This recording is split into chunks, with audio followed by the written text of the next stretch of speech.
எங்கே போனாலும் இயேசுவோடு போகிறேன், ஜீவனோடு போகிறேன்னா எங்கே போனாலும் அந்த ஜீவன் என்னை தோற்க விடாது, எங்கே போனாலும் அந்த ஜீவனை ஜெயிக்க வைக்கும்.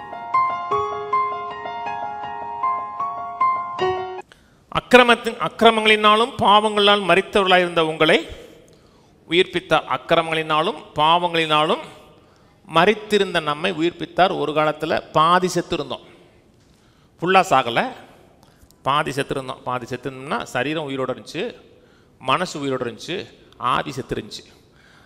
ஆதாமும் சொல்கிறார் பார்த்தீங்களா, நீங்கள் சாப்பிட்ற நாள்லே சாகவே சாவாயின்னு சொன்னார் பார்த்தீங்களா. ஆதாம் ஏதேன் தோட்டத்தில் மறுபடியும் பிறந்தான். எப்படி பிறந்தான்? ரிவர்ஸாக பிறந்தான். நம்ம மறுபடியும் பிறந்தோம். எப்படி பிறந்தோம்? மரணத்திலிருந்து ஜீவனுக்கு உட்பட்டோம். அவன் ஜீவனிலிருந்து மரணத்துக்குள் போனான். நான் சொன்னது புரியுங்களா? நம்ம கம்ப்ளீட்டாக மரணத்திலேருந்து ஜீவனுக்குள்ளே போனோம். அவன் கம்ப்ளீட்டாக ஜீவனிலிருந்து மரணத்துக்குள்ளே போனான். அதுவும் ஒரு மறுபிறப்பு தான், ஆனால் அது ரிவர்ஸு. இப்போ அவனோட ஆவியின் ஆதிக்கத்தில் வாழலை, அவன் மனசு என்ன சொல்லுகிறதோ அதன்படி வாழ்கிறான். தேவனுக்கு கீழ்ப்படியாமல் போகும் பொழுது தேவனை விட்டு துண்டிக்கப்படுகிறான், தேவனை விட்டு செப்பரேட் பண்ணப்படுகிறான். அதைத்தான் வேதம் மரணம்னு சொல்லுது. தேவனுக்கு கீழ்ப்படியும் பொழுது, தேவனுக்கு இணங்கும் பொழுது, தேவனை மையமாக வச்சு வாழுகிறதை வேதம் ஜீவன் சொல்லுது இல்லையா? நம்முடைய ஆவிக்குரிய வாழ்க்கையுடைய வெற்றி நிறைவு மனதிலிருந்து வர்றது கிடையாது. நம்ம மனதை தான் நிறைய போதிக்கிறோம். மனதிலிருந்து வர்றது கிடையாது, மனதின் மூலமாக வருது. மனது ஆவிக்கு ஏற்றபடி சிந்திக்கும் பொழுது மனது ஆவியோடு கனெக்ட் ஆகுது.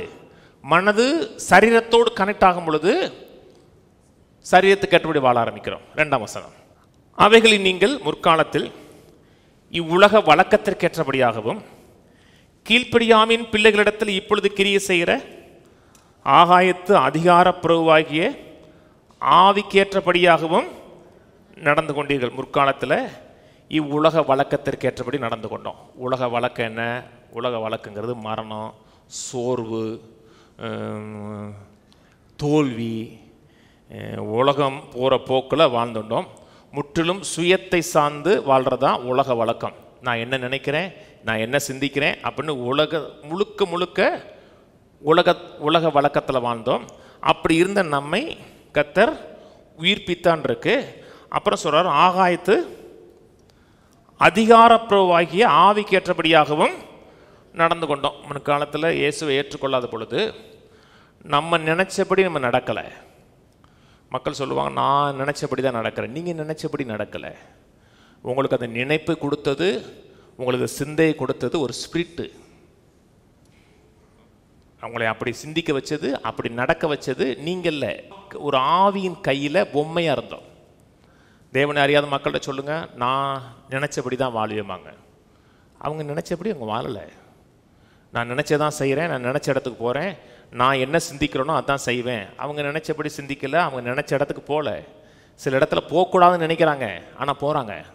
ஏன் போகிறாங்கன்னா அவங்களை இன்னொரு ஆவி கட்டுப்படுத்துது.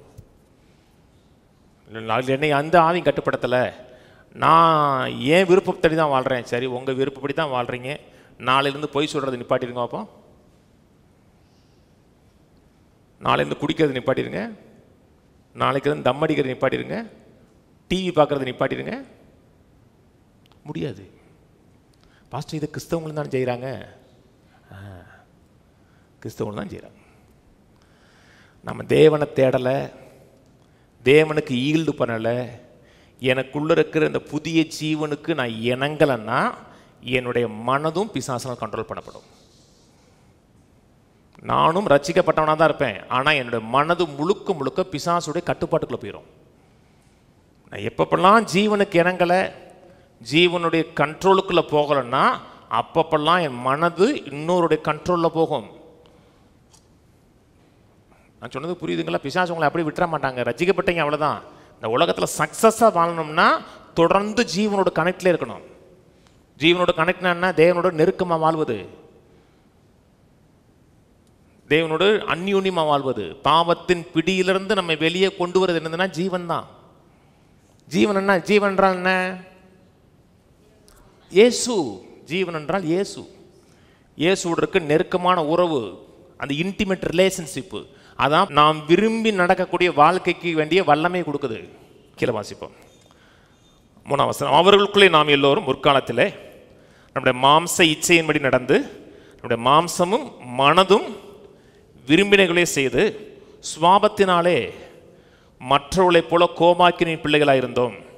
தேவனோ இரக்கத்தில் ஐஸ்வர்யம் உள்ளவராய் நம்மில் அன்பு கூர்ந்த தம்முடைய மிகுந்த அன்பினாலே அக்கிரமங்களில் மரித்தவர்களாக இருந்த நம்மையும் கிறிஸ்துவுடனே கூட உயிர்ப்பித்தார். கிருபையினாலே ரட்சிக்கப்பட்டீர்கள். அக்கிரமங்களினாலும் பாவங்களினாலும் மரித்திருந்த நம்மையும் கிறிஸ்துவுடனே கூட உயிர்ப்பித்தார். கிருபையினாலே ரட்சிக்கப்பட்டோம். நம்ம ரட்சிக்கப்பட்ட உடனே நம்ம ஒரு சபையில் சேரலை, ஒரு ஆர்கனைசேஷனில் சேரலை, கிறிஸ்துவோடு இணைக்கப்படுகிறோம். அது சொல்கிறா இல்லையா, நீங்கள் கிறிஸ்துவுடனே கூட அவரோடு கூட ஜாயின் பண்ணப்பட்டு அவரோடு உயிர்ப்பிக்கப்பட்டீங்க. உயிர்ப்பிக்கப்பட்டீங்கன்னா மரணத்திலிருந்து விலகி ஜீவனோடு கனெக்ட் பண்ணப்பட்டிருக்கிறோம்.